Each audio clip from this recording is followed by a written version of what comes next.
Most people go in the complete wrong direction when it comes to improving their life, building a strong mindset. Because if you want to change your life, it all starts with your mindset. How you look at things, the perception you have, and how do you build a mindset so strong that it feels like you can tear through any challenge with ease. And with this, I've managed to almost get top grades in school. I built my dream body. I've run a half marathon in 1 hour and 41 minutes. And I'm not saying this to brag or anything, but this is just the things that a very, very ordinary 15-year-old has managed to do just because I changed a couple of small things that I tweaked at that led me from playing video games 8 to 10 hours a day to now I feel completely in control of my life. And I'm pursuing this path of new and new and new missions every single day. There's something that I really, really enjoy doing every single day that is very, very difficult for most people, whether it's training, whether it's reading a book, whatever it is. I can pursue this because of my mindset. And now I want to let you on the same journey as I started in 2023. Because it all starts with a couple of life-changing concepts. And the first one that I want to discuss, it's a paradox between instant and delayed rewards. We have delayed rewards and we have instant rewards. And what is the difference between these two? Well, the thing that is very, very common about these two is that we will get some type of reward. But if we look at our overall happiness, we can draw it as a graph right here. And here we have our overall happiness. I will just do a smiley emoji. And here we have, you are like unhappy, nihilistic, and hopeless. And on this axis, we have time. And so if we participate in instant gratification or instant reward activities, what we'll feel is a huge spike in happiness right now, a release of dopamine, which then leads us to, over time, we'll just go down and down and down and down. And what happens is that we're creating a new baseline for ourselves. And over some time, what will happen is that our baseline have shrinked so much that the original baseline that we felt is actually the one we experience when we participate in and get an instant reward. And what is an instant reward? It's something where we experience a huge amount of dopamine, a huge amount of pleasure right now, and then our overall happiness and baseline declines very, very dramatic afterwards. And what are some examples of this? Well, it's junk food, it's video games, it is short form scrolling is a huge one of this. Why? Because they release unearned dopamine, which we have not done anything to deserve. We've just like pulled out our phone out of our pockets and started scrolling for a couple of minutes. And this is why it feels so hard to do some things, because you've fried your dopamine receptors with instant rewards. I remember in like 2022, I think it was, I'd been playing video games for about a year, and I'd like been progressively overloading. I've been adding more and more and more time to every single session that I did. And what happened was that I was laying on my sofa, I was a bit bored, and I couldn't even focus on a 10-minute like hyper edited video by like Mr. Beast or whoever it was. But then I had to take TikTok pauses for me to be able to get through like a 20-minute video or a 10-minute video or however long it was, just because I'd been frying myself with instant rewards. Now, what is the opposite of this? It is delayed rewards. Delayed rewards are stuff that feels very, very like hard and unreasonable for us to do right now, but that actually improves our life in the long run. Some examples of this is eating healthy, going to the gym, it can be studying, doing something for our future self. This is how we can control and understand if something is a delayed or instant reward activity. So just think of it like this. If your future self would be standing in front of you, I want to illustrate this.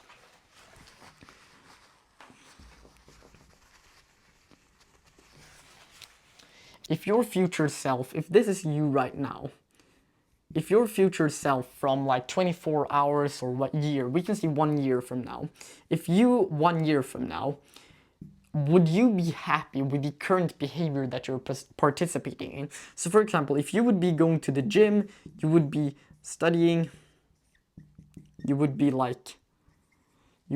I don't even know, but maybe you would be writing, I don't even know but what you're doing. But you're doing stuff that is good for your future self. You're eating clean. if you have all of these things, do you think your future self is going to be happy or sad? Well, it's pretty obvious when we look at it like this.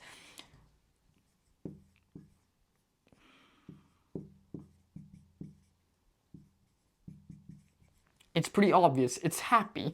And why is that? It's because we participated in delayed rewards. Because right now these things feel a bit hard, there's a bit of friction that has to be alleviated for us to be able to do this.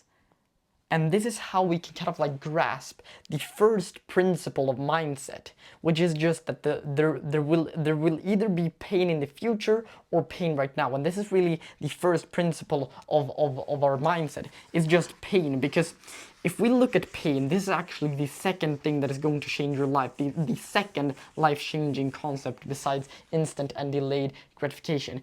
It's just pain. And what is pain? Well, it's either something that we experience now or in the future.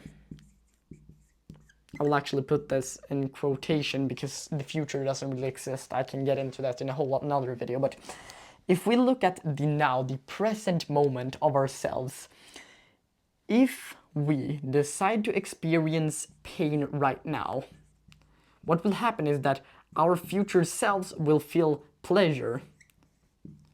And what we can just extrapolate from this kind of like very simple thing is that if we experience pleasure here, then pain has to be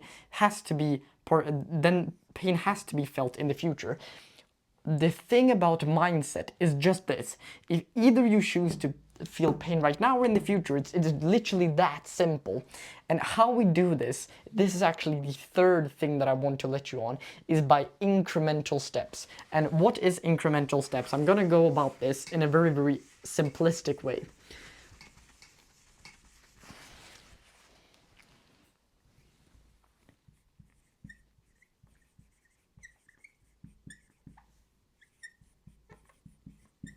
Incremental steps. So what is incremental steps? It's when we do something and over time that was a terrible graph, but over time we do something small, and then gradually we increase the volume, and all of a sudden you have this huge peak in results, in just overall volume, because you've allowed yourself to take this with incremental steps. I want to tell you a story about when I first was gonna go and meditate. I was actually sitting in my bed.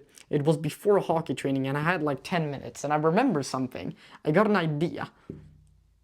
I don't know how to draw this really, but I got an idea. It was from a YouTube video that I've saw before on mental health and overall well-being. And I thought, why not meditate for these spare 10 minutes that I first had? And so what I did was that I took my meditation app, which was called Medito at the time, Medito, I think it was, but I took Medito and I put on a 3-minute guided meditation. What happened was that I went through it. I didn't really feel anything. 3 minutes of meditation just in a vacuum is not really gonna do something. But I was here on the cycle, and I continued. I persisted, and all of a sudden, just like a year, 1.5 years later, here I was at 220 days of meditation in a row. I did not miss a single day. Because I started and I allowed myself to start so small that it was laughable. I could have literally just quit there and thought it's not making any difference, right? But this is the thing. Nothing exists in a vacuum. So for example, if this is you right now and you decide to do something very small for your future self, this is really what you have to do, because then your future self will be like 1% better.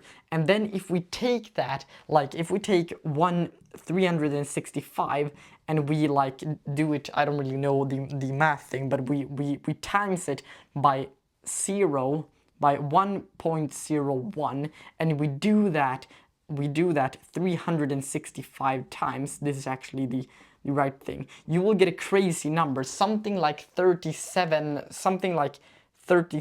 or something like that, and that just means that we've improved ourselves like 3.7 times or whatever it is, 37 times better than we were at the beginning of the year. I don't really know the math, you have to do it yourself because I might be just yapping about this, but what I just want you to realize is that a 1% improvement is enough for you to create this cycle. And for me, this has been all of the things, even in the gym. When I first started with the bench press, I remember that I'd been sick for quite a while. And this is another practical example of this. I'd been sick for a while, like almost a month. I had like something wrong, I had a fever and all that. But what happened was that I was on the bench press. I have no idea how to draw bench press, by the way, but we'll illustrate it like this. And how do we draw even a bar? I have no idea, but this was me on the bench press, for example. And such terrible drawing skills. And I had 60 kilograms on the bar. And what happened was that I tried to press it up. I've just got to do this movement. I got to let it down like this, and then I'm going to press it up. And I have 60 kilograms on the bar, and I can't press it up. And at this point, my PR, like the thing that I've been lifted the most before, was 72.5 kilograms. And imagine how humbling this was. I couldn't even bench 60 kilograms when my PR was 72.5 kilograms. And so I decided, well, I'm going to shrink the weight even though it's gonna hurt my ego. And so I decided to do like 4 or 5 reps on like 50 kilograms, and then the workout after that, I tried 55 kilograms, and I think I did 7 reps. I think I actually remember this. And this was in November, by the way, the start of November, let's say the 5th of November. And in February, like around the, let's say the 14th, I have no idea, I can't really remember the exact date, I might be, let's say the 5th of February, I have no idea, but this is just a rough measurement. It was somewhere in the early of November and somewhere in like the early to middle of February. And what happened was that I'd scored just a new PR. What do you think it was? Just take a guess. It was 87.5 kilograms. So I had literally went from failing 60 kilograms to increasing it by 27.5 kilograms. That's almost a 50% increase, and that's a huge amount for being in the bench press. Just because I took it with incremental steps. Now I really hope that you've gotten this life lesson of incremental steps. So first of all, you need to practice delayed gratification activities and write down a couple of them. I'm gonna get into the exact action steps a little bit later. But one thing, if you feel like this really resonates with you and you want more of a you want more like-minded individuals who are on this path that can support you and even support from me directly, I want you to join my free community with a link in the description.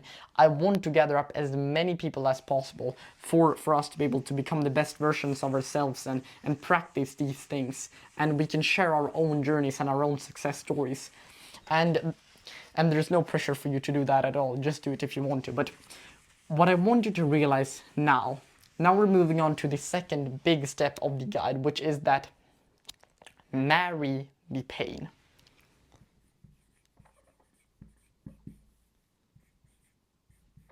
I'll actually write this in capital letters just to get my point across. Marry pain. What do I mean by this? We have to marry the pain. You have to literally put a ring on your finger, sign a literal contract like this.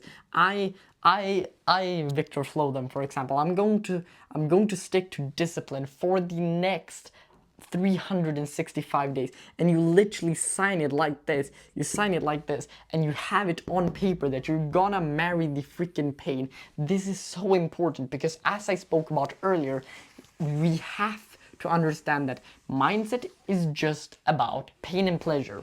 And what do I mean by this? Well, I want to illustrate something new for you. If we want to be able to marry the pain, we have to first understand what type of pain. Because you can smash your fist like this and just break your hand or whatever. But this is not the pain that I'm aiming at. The pain that I'm aiming at is something that you do right now that feels like horrible mentally. So if this is your brain, what a good drawing of a brain. I shouldn't be an artist, you probably recognize that, but If this is your brain, we have to experience something that it's going to scream at you, no, please don't do that. Because what our brain is optimizing for, it's optimizing for one thing. What do you think it is?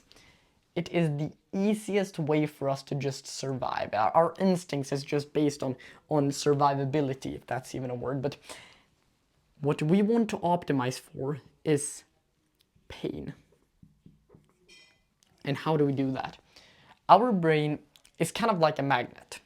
We have a couple of things that we have a couple of needs, and we have a couple of wants that our brain feels like compelled. We have to participate in this. We must do this. And this is called your shadow in psychology, if you've ever studied that or whatever. And I'm not going to go too deep into this because it would take hours and hours to break down. But what I would just want you to realize here is that our brain has needs. And it's not really about needs, it's more about it's the needs and wants. It has these two things. These two things, it has these things. It has needs and wants.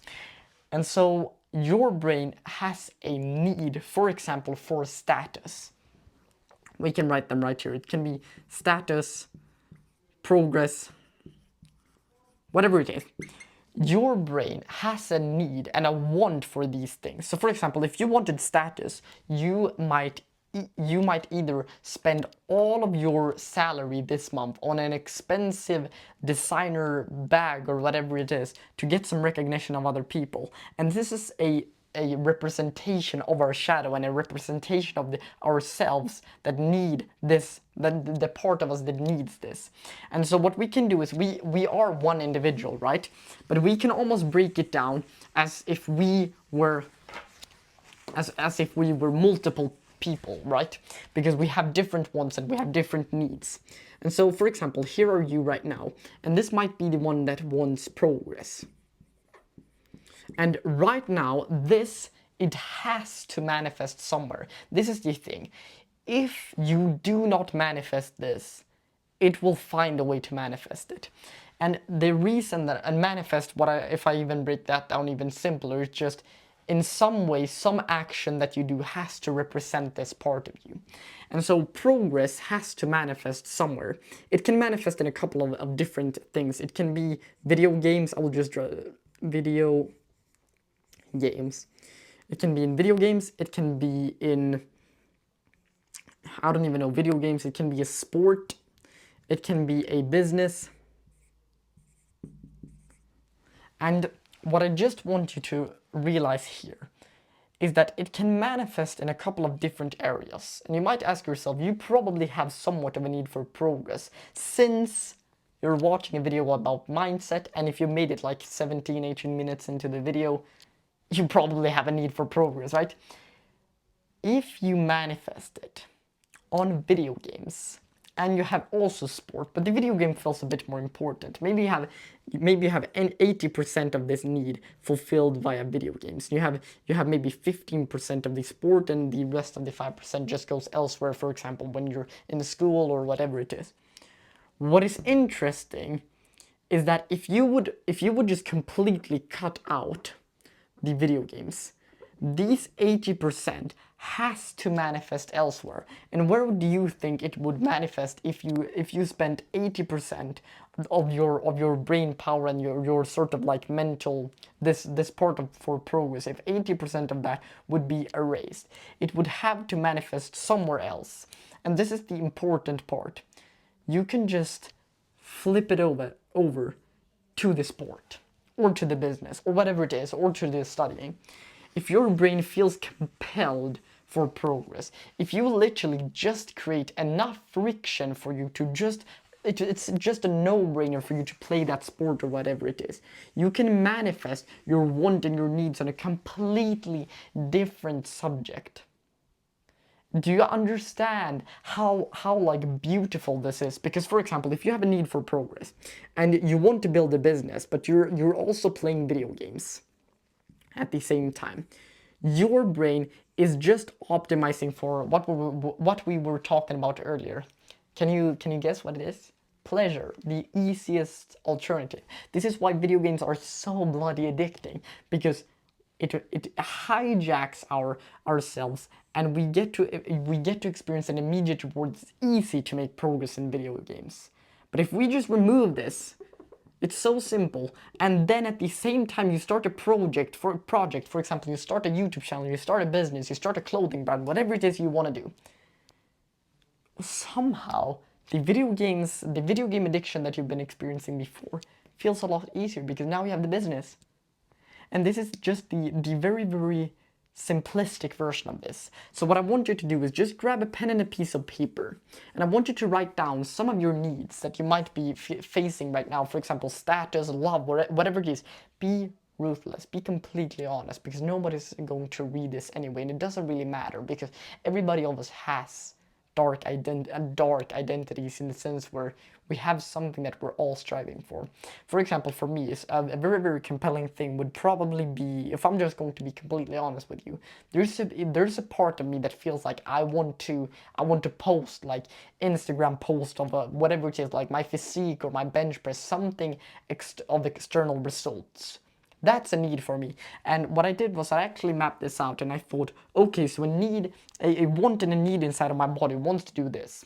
And it was likely my ego combined with the part of me that felt a need for status and recognition.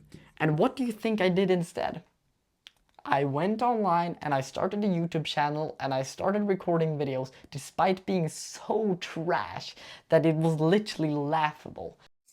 Your beliefs and your mentality will determine whether you grow or you become stagnant with your present self. But now I'm so grateful for this version of you, because now I've manifested my need for status somewhere else. Now I can chase whatever it is. Now I chase something that is a bit less shallow. It's not 100% not shallow, because we're all chasing some shallow things in the end. But what I just want you to realize is that this is such a powerful thing that if you just use this correctly, you will literally be able to change your life forever. And I 100% guarantee you that.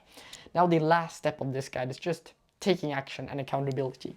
So on the accountability, I will actually start with taking action, since if you don't even know what to stay accountable on, you don't even need the accountability. So now we've discussed many theoretical processes. Now we just need the accountability part, not the taking action part. So here's a list of action.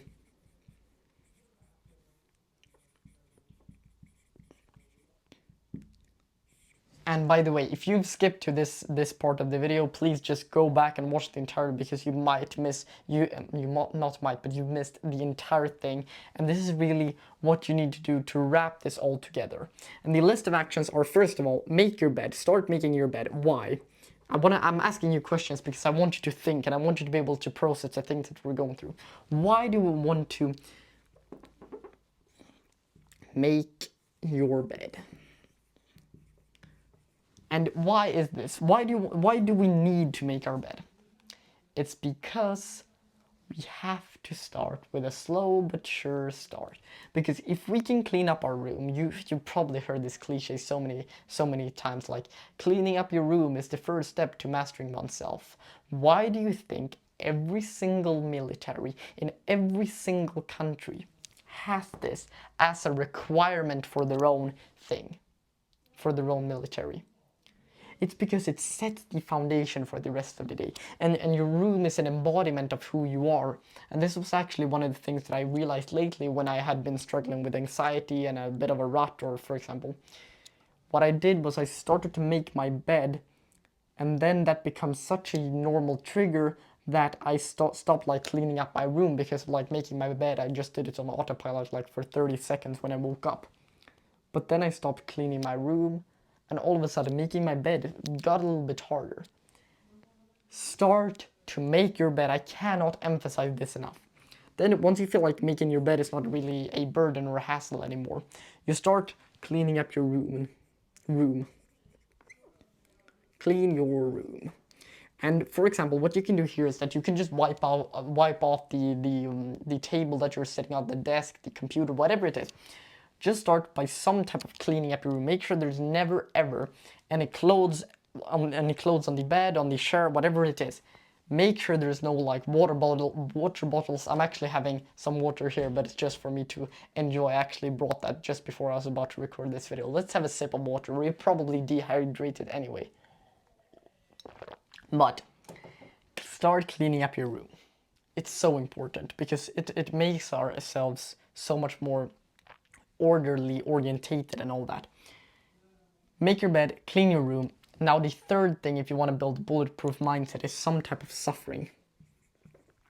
And what this is, it's something that's a bit bigger. I would say like, it can be something like going on a walk, brushing your teeth, whatever level you feel like you're at. Do something that will literally cause mental suffering. Something that I really recommend for you people to feel like, okay, so I've already mastered these things. For example, in 14 days, you might have mastered these things. Start by suffering.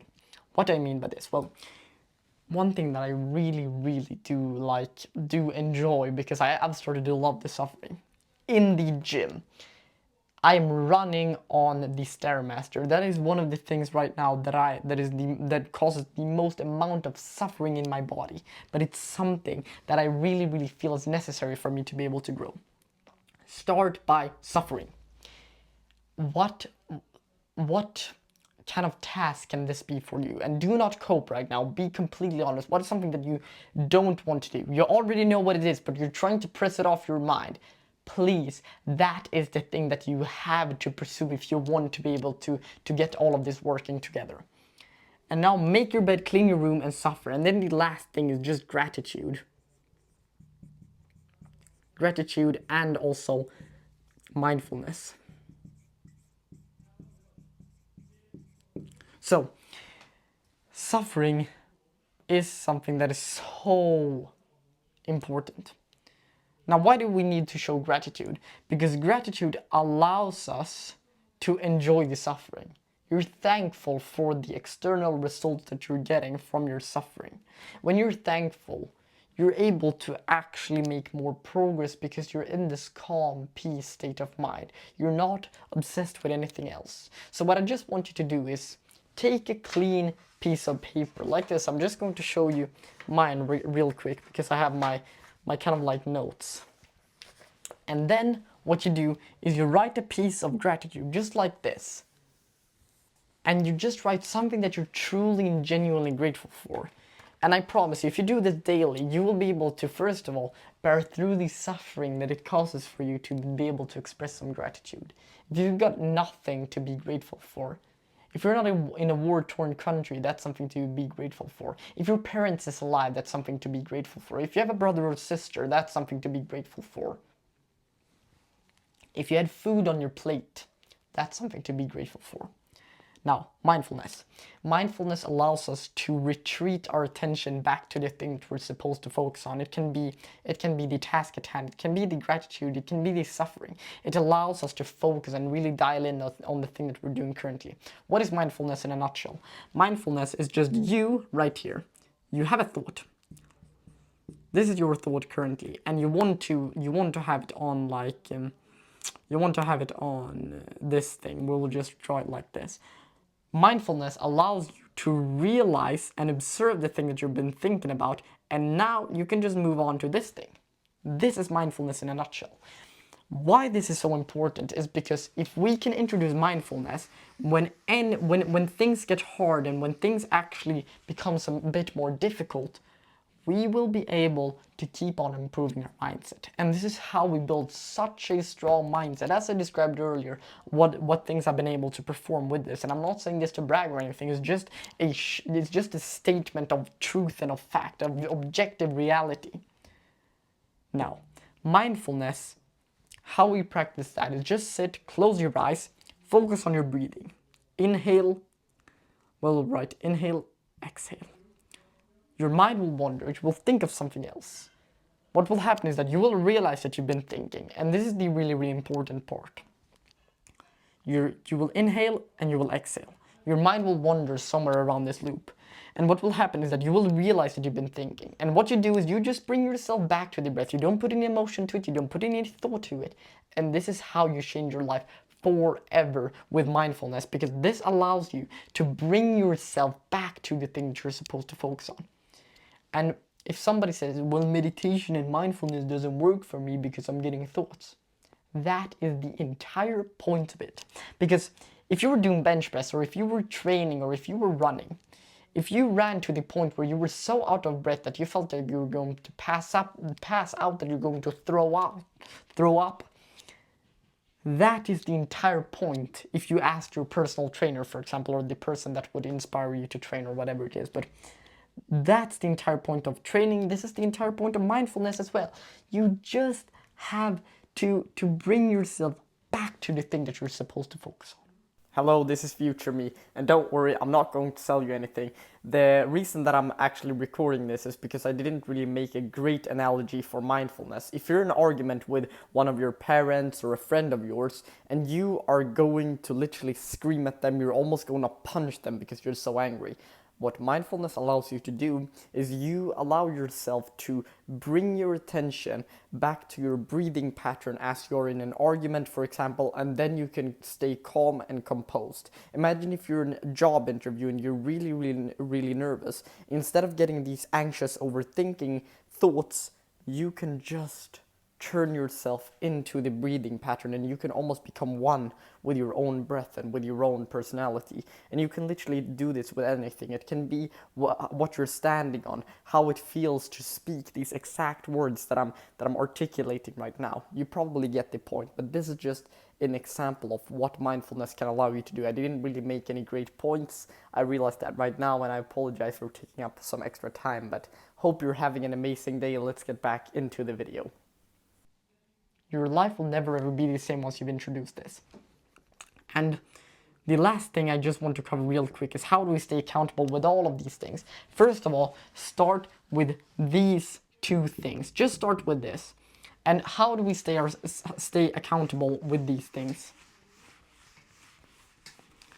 You have to do something called a habit tracker, and that's just something like this. This is a paper that looks like the letter D, by the way. You have to create something called a habit tracker, and you write the dates on this side, 1, and then you just kind of like continue to the last date of the month. It can be the 31st or whenever it is, or the 30th or whatever, whenever it is. You write the list of habits right here. For example, make bed. We'll just write because I don't have enough space. Make bed. It can be suffering, and then you also have clean room. What you will do is you will do something like this, and then you just have the first day, and when you've made your bed, you tick the box. When you've suffered, you tick the box, and if you didn't clean your room that day, just leave it completely empty. And what you will realize is that your habit tracker will start to kind of like fill up from this thing.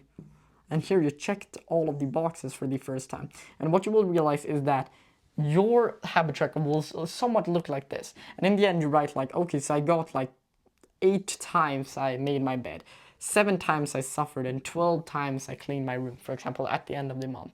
What you do next month, if you just try to add on like 2 to 5 times, 5 reps, but depending on how skilled you are. And what you shouldn't be aiming for perfection, just for improvement. What you will do is you will take this sheet of paper, tape it up on your freaking wall. I will show you mine right here. Because I've got divorced parents, it's a bit harder for me to stay accountable on this journey. Where is it? It's somewhere in here. I know it. Give me 1 second. I'm just gonna bring it out. Yeah, this is mine right here. I actually started it pretty. I forgot the word, but I actually started it just about 3 days ago. So this is my new habit tracker, and these are the habits that I'm supposed to do right now.